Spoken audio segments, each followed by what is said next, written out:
break me out the pattern, the rings of Saturn, yeah. But get me out of my way. I surrender mission to gain another vision. Get me out of my way. The stars, they be whispering, longing to be kindred. Get me out of my way. A true double seeker to find the inner teacher. Get me out of my way. I'm still learning how to walk in my fire, live in my fire, love in my fire. I'm still learning how to walk in my fire, live in my fire, love in my fire. If I try to push, I leave myself blinded, yeah. Get me out of my way. And so I stay reminded it's all perfect timing. Get me out of my way. I gotta go under if I wanna find it. Get me out of my way. I am that I am that I am what I am. Love I am that I am what I am. I'm still learning how to walk in my fire, live in my fire, love in my fire. I'm still learning how to walk in my fire, live in my fire, love in my fire.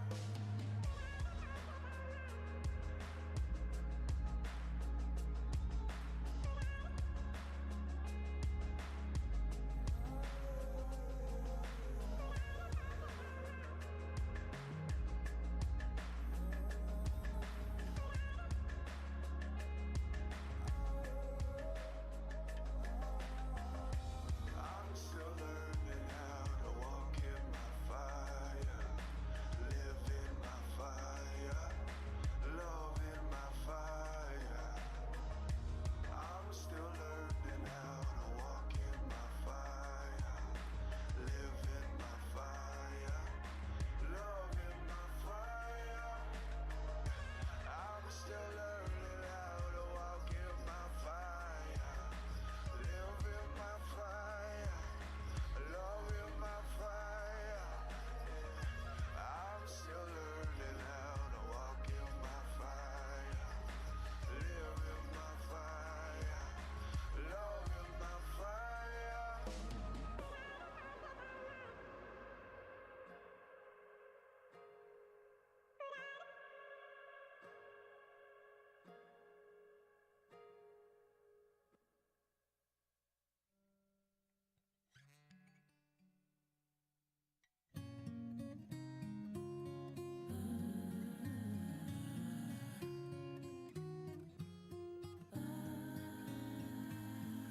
Sometimes you just can't believe the things your eyes see. So much injustice in this life, and it's happening right. Welcome to our devotional service. Everybody who's joining us online as well. Thank you for gathering in this early on a Sunday in Florida. Thank you for being here in our second week in this new series, Making Sense of Life. I've asked Daniel to lead a song today, so Daniel's going to come and lead the song, and then Lisa and I are going to join him. So Daniel Riley, y'all welcome Daniel Riley, everybody. Welcome. Yeah. We have such wonderful talent in this community, and I'm grateful to know you all. So thank you for your gifts.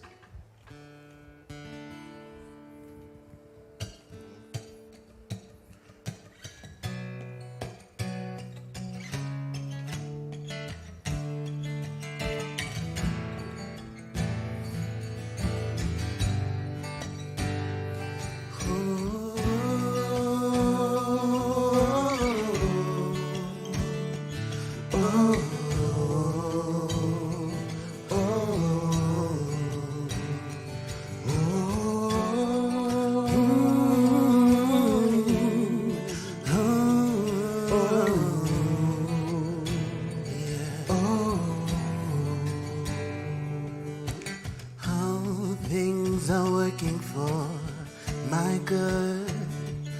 God's intentional, never failing. All things are working for my good. God's intentional, never failing. All things are working for my good. Hey, God's intentional, God's intentional, never failing. all things are working for my are working for my good. God's intentional, God's intentional, never single.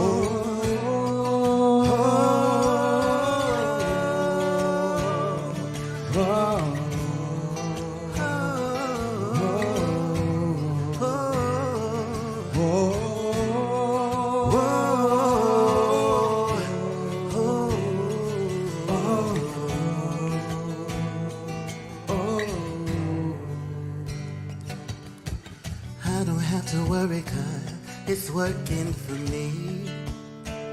It's working for me. It's working for me. I said I don't have to worry 'cause it's working for me. It's working for me. It's working for me. It's working for me. It's working for me. I don't have to worry. It's working for me. It's working for me. It's working for me. It's working for me. It's working for me. I don't have to worry. I don't have to worry. It's working for me. It's working for me. It's working for me. It's working for me. Sing on.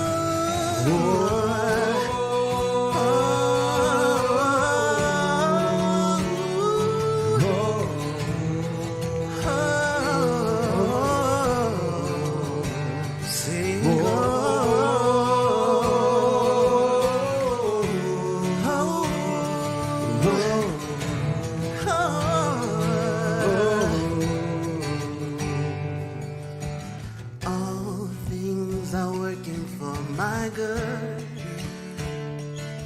All things are working for my good. Sing that with us if you will. All Things are working for my good. they're working for my greatest good. All things are working for my good. things are working Come on, sing for that my now. All good. things are working for my good. All things. All things are working for my good.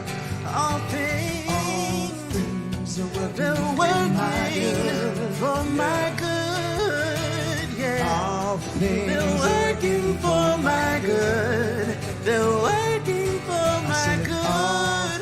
They're working for me. They're all working for me. All things are working for my good.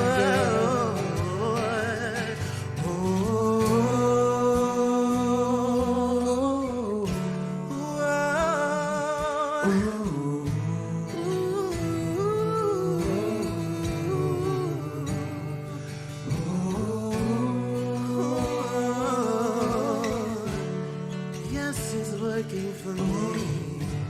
Oh.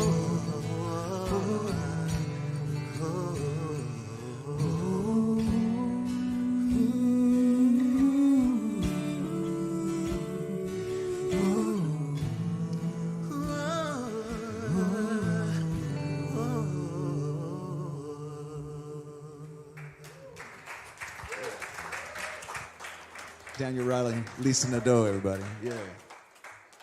Reverend Carey, if you will, come share with us some announcements.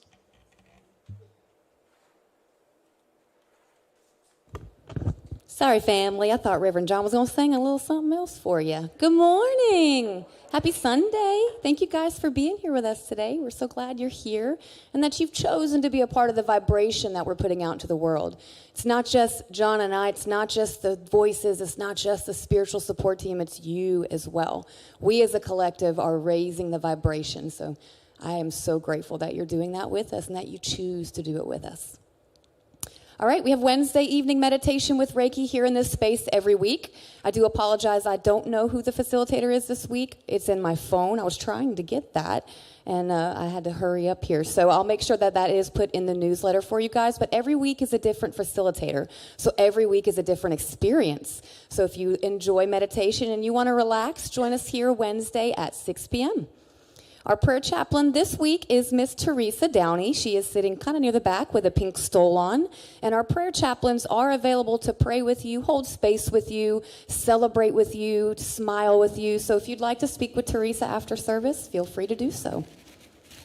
So we have our Brotherhood and Balance men's group. They are meeting this Wednesday at 7 p.m. And this is open to the community. So any of you men out there that are looking for community, you're looking for like-minded men who are really trying to bond and find kind of their place in this world, and other men who are also trying to find their place in this world, you can definitely feel free to join them. It is in our upstairs conference room. If you're not sure where that is, just let me know. I'm more than happy to point you. But they do it every second and fourth Wednesday at 7 p.m. Okay, Spirit Expressing 2026. We are just a few weeks away from starting our book study. We are reading Becoming the New Human by John Henry Scott, also known as Reverend John Scott. Yes, we're so excited, and I'm so proud of you, babe. So proud. This is his very first book, guys, so we're really going to celebrate and support him. But Spirit Expressing is a 7-week book study. The community does participate, but if you want to take it a step further, you can become a group host facilitator. We are still looking for maybe 4 or 5 more to basically you pick your day, your time, and where you meet. We have availability here on campus if you don't want to meet in your home or at a restaurant. But starting next week, once we have all of our group hosts, we're going to open it to the community where you guys can sign up under a group host if you would like. But if you don't want to feel the pressure of being in a group, you can purchase the book starting August 22nd on Amazon, or we'll have them here in person Sunday, August 23rd. And you can do the book study on your own, so there's no pressure to join a group. It's really about becoming and going through the process as a whole. So we're going to have one more. This is the last week for group hosts, so if anyone here wants to do that, see me after. And then next week you can we'll open it up and you can sign up underneath. So part of our Spirit Expressing is our Spirit Expressing Gala. We have this every year, guys. It's an annual thing, and it is a fun celebration. Myself and a team, we plan it every year, and this year is called The Bridge to Becoming, a Spirit Expressing Gala. So we are still securing a location. Eckerd College is going to be our number one pick. We are this close to signing the contract on it. We had it there last year, if no one knows. It was in their Fox Hall. Beautiful open space, lots of parking. But we're looking at a couple other options. And the date as of now is October 30th. That's a Friday night. But it could be the Friday before. So October 23rd, October 30th, that's why we said late October. But this is a save the date, guys, because we're going to open up the tickets in the next couple weeks once we have the exact location and time. But another part of our Spirit Expressing Gala is where we involve the community. If you are already planning to come to this event and you want to support First Unity Spiritual Campus, we have 4 sponsorship levels. We do this every year, and it usually is very successful. The first one is the bronze sponsorship, and at the back of the table in the lobby, there is everything that comes with each level. I'm not going to stay up here and it'll take forever, but the bronze sponsorship, which includes a ticket and some outreach. The silver sponsorship includes 2 general admission tickets and some outreach. The gold sponsorship includes 2 VIP tickets and some outreach. And then the VIP table host includes 6 VIP tickets at a reserved table. So there's lots of ways you can get involved if you would like to participate and donate to a really good cause. See me at the back of the lobby after service. All right, guys, change alert. So we are combining our services next Sunday. Someone say next Sunday. Next Sunday. Say 10 a.m. 10 a.m. One combined service. One combined service. All right. Lucky for you guys, you get to sleep in a little longer. So we're having one combined service, and it's going to be summated, so you won't have to sit there an hour and a half of praising and hallelujahing and all of that. I don't know. We might. Well, that's true. It's Reverend John, y'all, so I'm going to be at the back pointing at my, come on, baby, we got to go. So it's going to be from 10 to 11. So we invite you guys to please, if you're able to stretch your time a little, join us at 10 a.m. It's going to be an awesome celebration.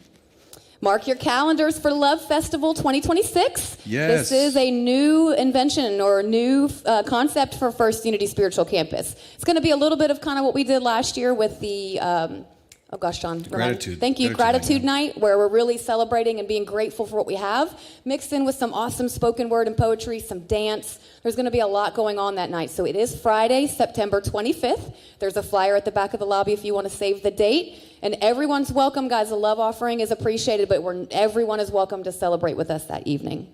Oh, and our headliner is going to be Bob Sima. He is a wonderful New Thought artist, singer-songwriter. So it's here, thank you. It's here at in our sanctuary.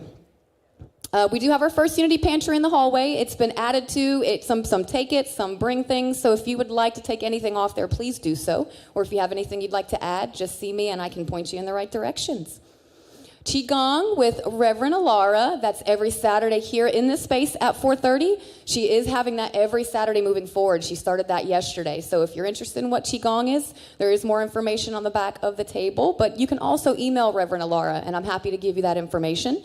She's asking for a $20 love offering per person, but she's not turning anyone away. So if you're interested in checking out Qigong, that's every Saturday at 4:30 here in this space. And then last but not least, our Heart of Care team. They're really trying to launch their Heart of Care and really get into the community more. So what they're asking for is volunteers, what they call their volunteer care team. If you are able to give someone a ride to their doctor's appointment, if you have, transportation and a flexible schedule, or if you would like to make a phone call and say, hey, how are you? I know you had surgery last week. I want to check on you. Or anything really to reach out and let the community know that we're here for them. If you want to join that team, see me after service, and I'll make sure to get you to Reverend Sue. I think that's it, guys. You got it all? We got a lot going on. All righty. Thank you, guys. I love you. Yay. Thank you. And our gala, by the way, that is our largest, just so you know, that is our largest fundraiser of the year. And so when you're looking at all of those sponsorships, if you have a business of your own and you want to promote it by being a sponsor, or if you know somebody, a friend that's in business who might want to, then we can make that information available to you, also to businesses in our community. Thank you so much for your continued support of this beautiful space. Hey, everybody good? What a week. What a week. I had where did it go? Well, I can't even see it in the rearview mirror now. It's gone so fast. We're in our new series for the month of August, and I know it's hard to believe it's August, but it is, and that's Making Sense of Life. I know last week we said, How You Smelling? Which sounds like such a great spiritual title. I love those. I've told you before, though, I'm a sincere fraud and comedian, and I'm known as the Irreverent Reverend. I spent a little time with some ministers in Atlanta this week, in the middle of the week, and all of them know me as the Irreverent Reverend, and they pretty much expect me to just always be the one cutting a joke or saying, man, this is a really solid philosophy of life, or it may not be true at all. Because I've really become very comfortable with being uncertain. I think certainty about our beliefs, probably more than anything else, cut us off from possibilities. So as we're moving through this Making Sense of Life, what we decided to do was to involve the senses of our body.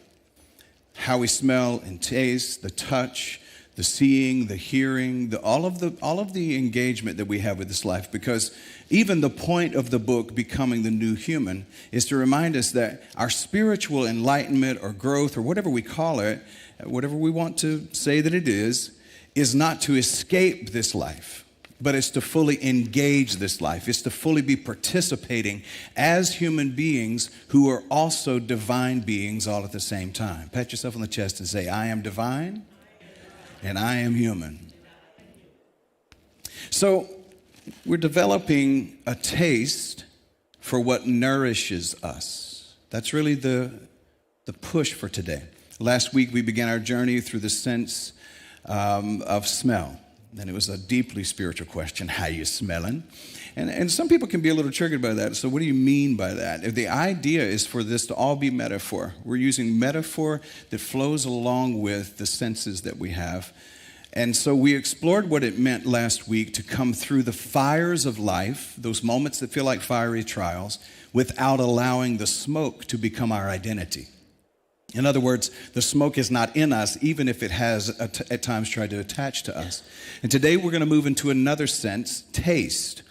So, of course, I had to come up with another fantastically spiritual title, How You Tastin'. And it's about developing a taste for what nourishes us. In fact, turn to somebody, if you will, this is maybe awkward to you, and say, how you tastin'? What have you developed a taste for is really what I'm asking. So today, I'm not just asking about the flavor that we're offering to life or to the world, but I'm asking something I think is deeper than that. And the last time we did this, actually, I spent more time in what is the taste of your life. Because we said, whatever you marinate your soul in will determine the flavor of your life. This time I want to go somewhere a little different with this. It's not just the kind of flavor you're bringing into the world, but it's what have you developed an appetite for? What are you consuming emotionally? What are you consuming spiritually? What are you consuming digitally? What are you consuming in your life, and is it actually nourishing for you? So even though it may taste good, does it actually nourish your soul? Because there's a difference. And so when I was thinking about this, I was thinking about the taste buds in conjunction with the word stimulation. Stimulation gives you an immediate sensation. When you're affected by stimuli and you're stimulated, it's an immediate sensation. But nourishment gives you lasting capacity. So in other words, stimulation excites, but nourishment strengthens. Stimulation gives you a momentary feeling and it feels good. Y'all, I got to tell you something. Creme brulee is fantastic. And it gives an immediate sensation. But for some reason, the older I get, when I get through with one of those kinds of snacks, I ask, what did this do to me? Not just what did it do for me, taste-wise, but what did this do to me? And so here's our central truth today. Not everything that tastes good is your conditioning. Not everything that tastes good to your conditioning is nourishing for your becoming. Not everything that tastes good to my conditioned self is nourishing who I'm becoming. And so number one, we develop appetites. That's just the way the body works. Nobody enters this world as a baby craving outrage. Nobody is born needing gossip. Nobody is born looking for comparison or competition or conflict or even approval. Nobody is born into constant distraction. But whatever we consume repeatedly, according to neuroscience, whatever we practice, we can begin to crave. And we don't even realize we're doing it. Some of us have practiced negativity for so long that we crave negativity. Some of us have practiced drama for so long that if there's no drama going on, we create it. And then we victimize ourselves with it. How many of you have ever met somebody like that before? No judgment. If you consume outrage every single day, peace starts to feel boring. If you're in a constant state of consuming criticism every day, then compassion starts to feel weak.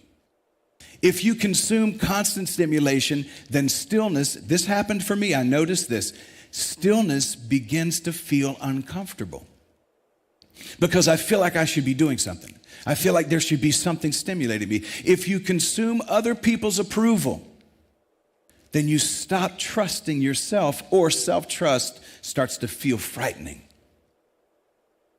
Our appetites, according to science, shape through our repetition. Repetition shapes our appetites. That means your appetite may feel natural when it's really just practiced and has become normal. There's a difference in normal and natural. Somebody say there's a difference in normal and natural.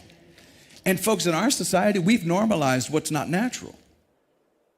It's not natural to hate someone else because of their last name, or because of their skin color, or because of their sexual orientation or identity. It is not natural to hate somebody because of their political stripe or type. It is not natural to hate someone else because of their religion or their country of origin. Those are things that have been normalized, and they're certainly There's an attempt to normalize it again, but it is not natural. Some of what we call preference is really just conditioning that has been fed long enough to become a craving. And conditioning does not always crave what will help us grow. Conditioning craves what's familiar. Our conditioning craves familiarity. Even when the familiar is painful, we will crave what is familiar. Even when the familiar keeps us anxious. Even when familiarity makes us smaller, our conditioning may crave certainty, but our becoming desires curiosity. Can we hear that? I had this thing that I was saying that actually I was writing jokes. So these days I'm writing some jokes, just so you know. I've never written them before. Just if something comes up as funny, it's not because I've practiced it. It's just me being goofy. But I was thinking about just the other day. I said, you don't build a mega church by the pastor getting up and saying, hey guys, welcome today. We have coffee and we have snacks, but we have no idea what happens at the end of life. People want you to be certain. People seem to want preachers and priests and monks to be certain about their belief systems. But that's our conditioning. Your becoming needs curiosity, not certainty. Our conditioning may crave approval, but your becoming needs self-trust. Our conditioning craves distraction, but our becoming needs presence. Our conditioning these days craves intensity, but our becoming needs intimacy. And it reaches intimacy internally with truth. Your soul is not always asking for what your nervous system has learned to crave. My soul needs something else. This is why one of the first lines in the introduction of the new book, the Becoming, says, there's something shifting in all of humanity. And then I say, I know that's a very interesting thing to say right at the beginning of an introduction, something huge and big like a shift in consciousness, and we've just met. So maybe there's something shifting in you. But I think we can clearly see that the way we've been doing life is not working. Anybody? See, all things are working together for my good is being able to say that even the stuff that's not working can get burned down and create fuel. So here's number 2. Your body can taste beyond your tongue. Now, when I started getting back into taste, I thought this was very interesting. I did not know this until this last week. And here's something strange, but I find it really fascinating. It's about the sense of taste. Scientists have discovered that taste receptors are in places other than our tongue. Did anybody else know that? I didn't know that until this last week. It's a very interesting thing. In fact, they say that taste-related receptors are all throughout the digestive system. And here's what's interesting. You do not consciously taste food with your stomach. It's not like your intestines are going, hey, I detect a slight hint of cinnamon in that. That's not what's happening. But these internal receptors help the body recognize what has arrived.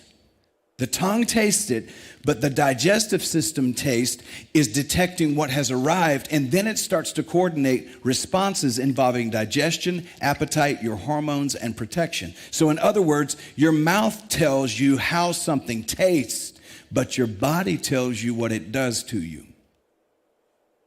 Your gut instinct is telling you what it's doing to you. Not just tasting it, but what it's doing to you. In other words, your tongue says, do I like this? But the deeper system of your being is asking, hey, what's this doing to us? And it's differentiating, trying to figure out, and here's what's interesting about it. It actually tries to figure out what to assimilate and what to destroy, what to attack. Because if it finds something toxic, it immediately throws it through the filters of the body so that you don't become diseased. Isn't that interesting? And perhaps that is also the difference between stimulation and nourishment. Stimulation asks, did I enjoy it? But nourishment asks, What did this produce in me? So that social media argument that tasted exciting might have been, but what did it produce in you?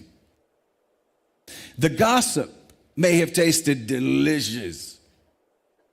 How many of you ever gossiped before and that was so fun? Or had somebody gossip to you and you go, oh man, this is just like a whole tub of ice cream. But what did it produce in you? So that person's approval, check this out, y'all, because this is a big one for us in our selfie society. That person's approval may have tasted sweet, but what did it strengthen in you? Did it strengthen your self-trust, or did it make you more dependent on their validation? I've said this before. If you're dependent on the compliment, you will be crumbled by the criticism. That spiritual teaching, I'm picking on myself here. That spiritual teaching may have felt powerful or made you feel powerful, but did it make you more compassionate? Did it make you more curious and more open? Here's one.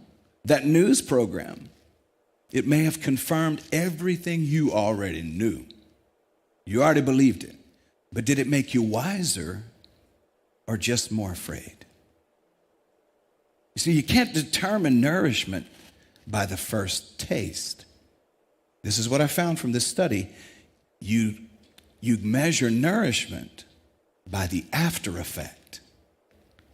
And so number 3 is, what is the aftertaste? What I'm experiencing and what I've developed an appetite for, what is the aftertaste in this? Maybe one of the most spiritual and revealing questions should be, what's this going to taste like later? How's this going to deal? How's my body going to deal with this? How's my being? Not just because we're not just talking about physiology here. I hope everybody knows that. We're not just talking about the physical body. We're metaphor about our spiritual body and our psychological body here.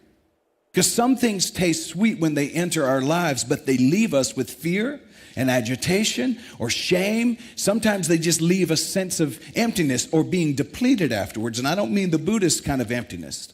I mean the kind of emptiness that makes us feel alone and malnourished. Other things may taste difficult at first. Here's one that tasted difficult with me at first because I learned how to perform in some rooms and hide in others. Honesty. Like real honesty. You know, when somebody says something and they look at you and they go, oh, did I offend you? And your impulse is to say, oh, no, I'm fine. While your whole being is going, yeah, you need to tell them that was racist, that was bigoted, that was homophobic, that was whatever. It's okay for you to say, no, honestly, I don't like it when you talk about people that way. Did you know that 2 things can be true? That you can say to somebody, I absolutely believe that you are the face of God and I don't like you. Can I say that again? Because it doesn't end your compassion to say, I don't like the you you're choosing to be right now. Like, can you imagine spouses talking to each other that way? Being that honest? At this moment, I love you with all of my heart, and I don't like you right now. Some people think that's not what love means. People think when we say love is who I am, that we're saying that everything's it's just nice, it's just fine. That's dishonest. So things may taste difficult at first, like honesty or boundaries. Boy, that's one. Grief doesn't taste good. Discipline, silence, but they leave us clearer and freer and actually more whole, more truly ourselves. We become less of an imposter. Telling the truth may taste bitter in the moment, but after you've told that truth, there's freedom.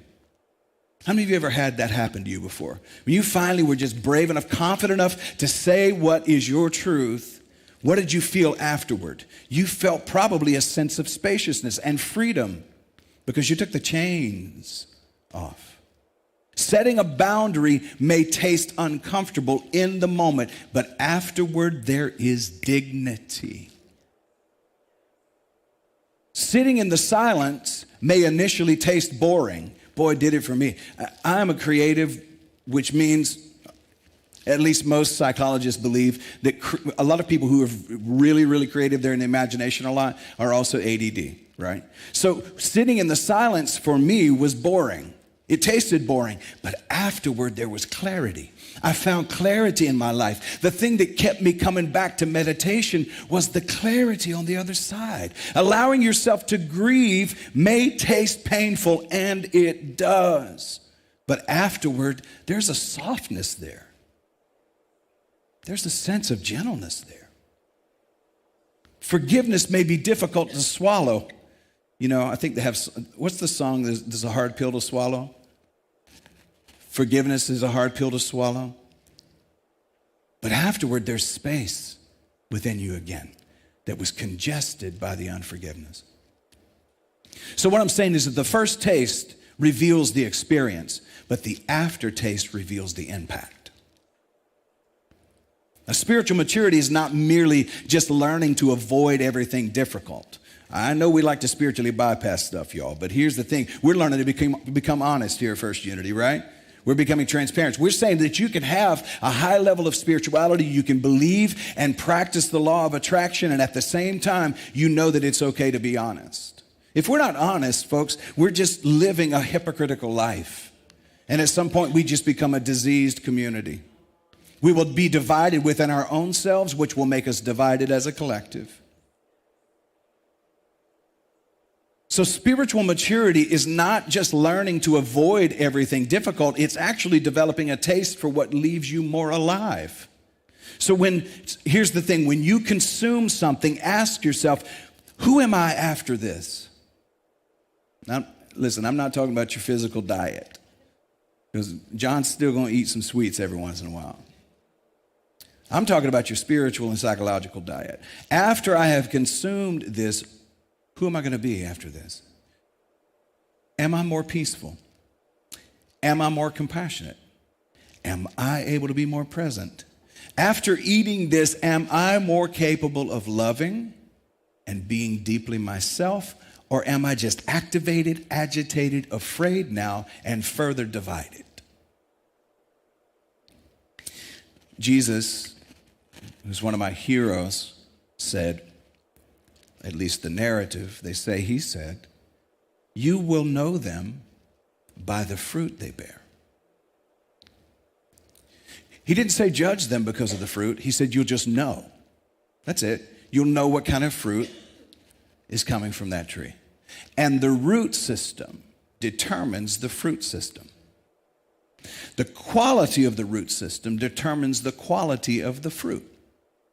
So he didn't say judge them or diss them or distance from them even. He just said be mindful of what you consume from the trees when you can tell the fruit is toxic. It doesn't mean they're bad, but it may mean they're living through their wound. Does that make sense? Perhaps we could say it this way.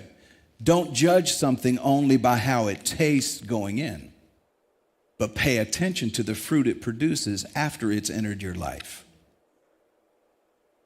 So number 4 is taste and see. The psalmist in the Hebrew scriptures wrote it this way, taste and see that the Lord is good. Well, now the word Lord, we all know, is Elizabethan English, okay? But the word Lord really just means an authority over a territory, or in New Thought theology, the word Lord represents universal law. So you could say, taste and see that universal law is good.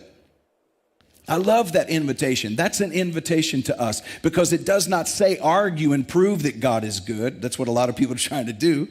It does not say memorize the correct doctrine of goodness. It says taste. And essentially what that means is experience it. Receive universal law into your being. Receive it. Let goodness enter your life deeply enough that you begin to recognize it in you. So in other words, when I'm saying love is who I am, I don't want to just talk the talk. I want to walk the walk. And how many know walking the walk of love can sometimes be very challenging? There are some people who it almost feels like they're intentionally getting on your last nerve. But the idea here is to let goodness so deeply be within you that you're able to recognize it in your life. Divine goodness is not simply a belief that we defend. It's the reality we get to experience. And do you know you experience it as your reality? You don't have to defend it anymore. You don't even have to preach about it. Your life becomes the message. Truth is not only something you understand intellectually, truth is something your life learns to recognize by taste.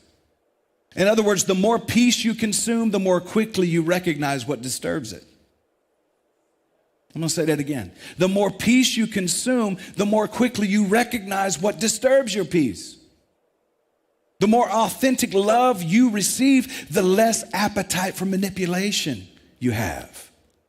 In fact, you can recognize manipulation quickly. The more truth you embody, the less appetite you have for illusion. I believe this firmly: the more deeply you experience divine presence, the less you need religious performance. Because your spiritual appetite can change. You can develop a taste for peace. I'm developing a taste for peace. Pat yourself on the chest and say, I deserve peace in my life. I'm developing a taste for honesty. I'm developing a taste for silence. So much so that I'm becoming allergic to BS. Anybody else? I am developing a taste for truth, and so belief systems, y'all might have thought I meant something else. Belief systems I've become more allergic to. Does that make sense? Did you know you can develop a taste for a life that does not keep your nervous system in constant survival? Ooh, you can develop a habit for a life that's in thrival so much that you leave the life of survival. Anybody else want to thrive? You're choosing a life that's thriving instead of constantly surviving. Number 5, real quick, we're moving through this quickly. Number 5, you are the salt of the earth. Quoting Jesus again, Yeshua ben Joseph would have been his legal name or cultural name during the time. Jesus also said this: you are the salt of the earth. Now, here's what I find interesting about salt. Salt is a seasoning. Salt does not actually create the flavor. It actually complements the flavor. In other words, salt brings the flavor forward that was already there. So in my life, when Jesus is telling me to be salt and light, he's not telling me to shine a light in people's face that causes them to go blind. Did you know too much light in your face will blind you? He is calling me, I believe he's calling us, to become a luminosity for those who are in our path. And salt, don't assault people with your light. Allow the salt in your life to reveal to them their own flavor. In other words, it awakens something that has been present but maybe not fully experienced yet. Maybe being the salt of the earth doesn't mean we overpower every room we walk into with our belief systems. Maybe it means helping bring forward the goodness that's already present. Being salt in this world means calling. It's not about forcing our flavor on everybody else, but it's calling their flavor forward. Maybe your calling is to help people taste the divine within themselves, to become such a clean mirror that they see their beauty. It's to bring forward hope to someone who has lost sight of possibility. It's to bring forward beauty in a place that has become dull. It's to bring forward the sacred flavor that's already hidden within the ordinary life. So I've come to realize, man, as I sit in the presence, we sat with a minister this last week this man's in his 60s, you guys. So he is 60, he is Caucasian, and he is formally trained as a Baptist minister. And he has become inclusive in his 60s. Preaching a message of inclusion, equality, and not just equality, but equity for men and women, all races. He's voicing this on social media. As a white male in his 60s, I'm just saying, it's not as rare as it used to be, but y'all know what I'm saying. We have some inclusive individuals in here. And some of us as men, we know how we were raised. This man is gentle. He is kind. He's compassionate. He is open. And when I'm sitting in his presence, I didn't need to talk. I just wanted to hear his story. I wanted the light of my life and the salt of my life to just help accentuate and amplify the flavor that was already in his life. Because inside of all of us is the propensity for the divine to shine forward. So we bring forward flavor. Maybe your calling is not to overpower a room, but it is to bring forward what is true and beautiful and nourishing within that room. Now, I find this interesting, and I think this is my last point. Once again, Jesus. Somebody said, Jesus, oh, Jesus. I grew up in church, not church, church. And there's a difference. We talked about Jesus a lot. And now Jesus is Jesus and Lao Tzu. It's like I have Jesus and Lao Tzu on either side of me. They walk with me through this life. And I've said this to you before. The way I see Jesus is not that Jesus is God's only way to love every one of us. If Jesus had to torture his sons so that he could love you, I don't see Jesus as that. If Jesus is saving us from anything, I believe he's saving us from the mentality that tells us we're separate from God. Jesus says that, it's interesting. He said, you're the salt of the earth. But Jesus was born according to the narrative, in the city of Bethlehem. And do you know what the word Bethlehem means? House of bread. So isn't it interesting? To me, it's beautiful that Jesus was born in a place called the house of bread, and later he began to say, I am the bread of life. So this is the way I see it. I see what Jesus is saying, not him as the person Jesus, but the Christ essence that he walked in. The Christ does not enter the world as an argument to believe. The Christ presence enters the world as nourishment. Enters the world as bread for the hungry, as presence for the lonely, as hope for the weary. It enters the world as compassion for people who are wounded. It enters as love for those who've forgotten that they belong. So the spiritual path for me is not simply about becoming enlightened or impressive or even becoming correct. It's about becoming available as nourishment for the world. Because the world does not need more spiritually impressive people. The world doesn't need another guru or a monk. The world doesn't need spiritually impressive people. The world needs people who are present enough to nourish. In other words, the world needs people whose presence feels like bread. People around whom others feel safe to breathe. The world needs people who tell the truth without cruelty. Come on, somebody. The world needs people who offer compassion without enabling harm. The world needs people who carry peace without becoming passive. The world needs more truth. It needs people who remind the hungry places within us that life, at the end of the day, is still good. But we can't consistently become nourishment for the world while we are continually consuming what poisons our inner world. In other words, I'm saying that we need to learn for ourselves that we need to feed ourselves with truth. Let's consume beauty. Let's receive rest. Let's practice presence. Let's choose honest relationships. And that starts with us being honest. Let's choose to take in ideas on the regular that expand our compassion rather than merely confirm our prejudices. Come on. Let's taste and see that life is good. When I say life, I'm not talking about the United States government. I'm not even talking about this nation. When I say life is good, I'm talking about the Tao. I'm talking about the breathed presence of the divine. That life is good. I'm not talking about your experiences up to this point. Life itself is good. So this week, pay attention to your own appetites. Just look at them. Don't judge them. Discern them. Watch them. Before you consume something, ask, what appetite is this feeding in me? Does this nourish me? Does it numb me?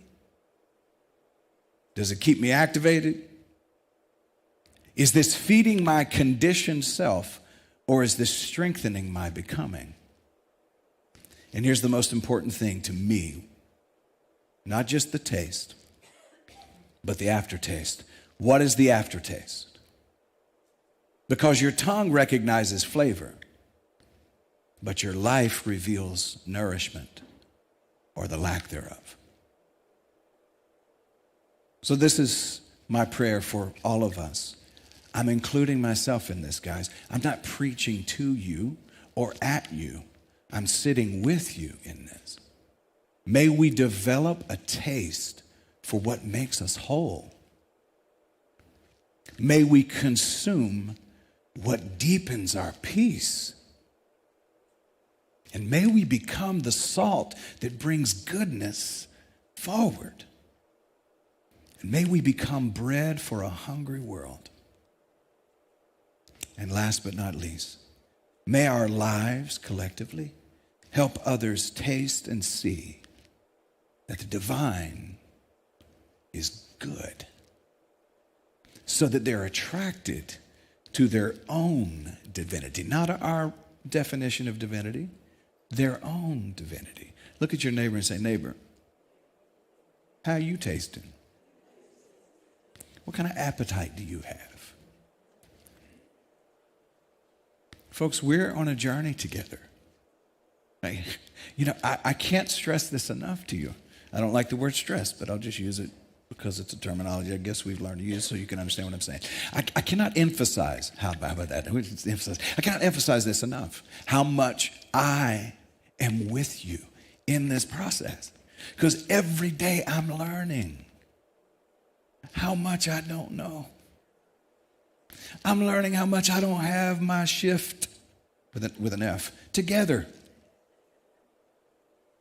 I'm learning that this process is for all of us collectively. And my concern, because of where I'm at this particular phase of my life, my concern, because my priority is this space, is for first unity, for this group of people. Not to become better at prayer, better at quoting whatever scriptures you like, whether it's Quran or it's the Bhagavad Gita or it's the Torah or it's the Bible, not so that you can quote Esther Hicks better, not become super spiritual, but to become more and more merged with our highest truth. Not in spite of your body, not in spite of your race, not in spite of your sexual identity, not in spite of your orientation, not in spite of anything, but fully present in the beautiful divine being that you are. You already are all that. And a bag of chips, and that ages me just by saying that. You're already the psalmist in the Bible said fearfully and wonderfully made. I just don't like the word fearful. But actually what he meant there was you are already created with awe. You are awesome. You are full of wonder. So how you tasting this week? Look at what possibly you've been feeding that may not have been nourishing you. It actually may have been diseasing you. Because the word disease, as I've said before, the root word ease, is to disconnect you from your ease. St. Paul said it this way, and I'm already closed. I don't even have my notes open anymore, but St. Paul said it this way. He said, many of us have become sick and afflicted because we haven't rightly discerned, or we could say understood, universal laws, body, and how it works. And I'm asking us to consider that as we move through this week. I'm doing this myself as I'm scrolling, right? And I don't do a lot of scrolling. I just don't have time to, because I know Carrie, I think, tries to remind me on the regular that I should probably be posting more, but I'm trying to make sure this book gets out in time. So I need to be posting more. I don't do a lot of scrolling, but as you're scrolling, as you're watching news or keeping up, because I don't believe that we should be uninformed, okay? I don't think we should be misinformed either. And there's a lot of misinformation on all sides. There's a lot that swirls around. Ask, though, as you're consuming it, what is it doing to me in the aftertaste? When not too many people gossip to me anymore, because here's what happens. When you stop passing it, folks stop bringing it to you because they know it gets dammed up. It don't go any further. There's something in them. So as I'm hearing this gossip or something juicy's coming to because I love how New Thought folks, they don't gossip. They don't gossip at all. They just come to you and say, Reverend, I need to tell you about this person. Their name is, the color of their car is this. They parked here. They sit here normally on Sundays, and here's what's going on. But I just want to keep you posted so that we can pray for them. I go, yeah, let me alert the angels right now so that we can get on that. As we taste those things, ask, okay, what's this doing to me in the aftertaste? Holy presence, divine love, Mother, Father, God, give us the ability to notice the places in us where we're malnourished because what we consumed tasted good, but it didn't feed our souls. And help us as we move through this week to challenge those places and to become more healthy, simply more healthy humans carrying around our divine nature. Give us the strength to ask our own self, how am I tasting? And what is it that I've built a taste for? And so it is. And so it is. I'm going to ask you, if you will, let's go ahead and get in our circle. Let's do our peace song and our prayer of protection. And I was going to say there may be something else that I may have missed. Any of the announcements, because I know she had a lot to announce today. Those are all those flyers are at the back table. So make sure you go and take a picture of them. You can always use our website, firstunity.org, to find out that information. If you're concerned about a time of service or a change, firstunity.org is a great way to go and check that out. And then you can check out our Facebook page as well. And I want to say thank you. Thank you all for being a part of this community. At the end of the service, after we've finished with our peace song and prayer of protection, Reverend Angie, in that beautiful, is that pink? I'm not sure did I catch it? Look at that, even past the lights. She's in that beautiful pink dress. She'll be standing back there if you want to share an offering with the community to sustain us financially. And I want to say thank you for being a sustaining partner. Let's sing our peace song together. Now there is peace on earth, and it has begun with me. Now there is peace on earth, the peace that was meant to be. With God as creator, family all are we. Let us walk with each other in perfect harmony.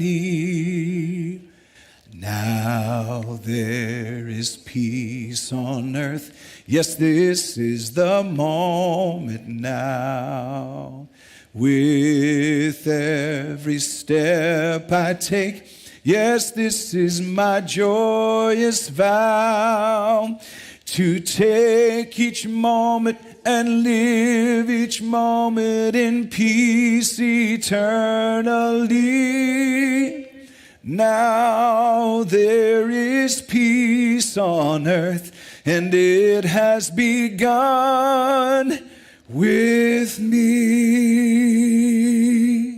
And our prayer of protection together, the light of God surrounds us. I am the light. The love of God enfolds us. I am the love. The power of God protects us. I am the power. The presence of God watches over us. I am the presence. Wherever we are, God is, and all is well. And so it is. Make it a great week, family. God bless you. I love you. Yep. It's Reverend John this week. Reverend John and Michaela for meditation. That's right. That's this Wednesday. Yeah. All right. This Wednesday.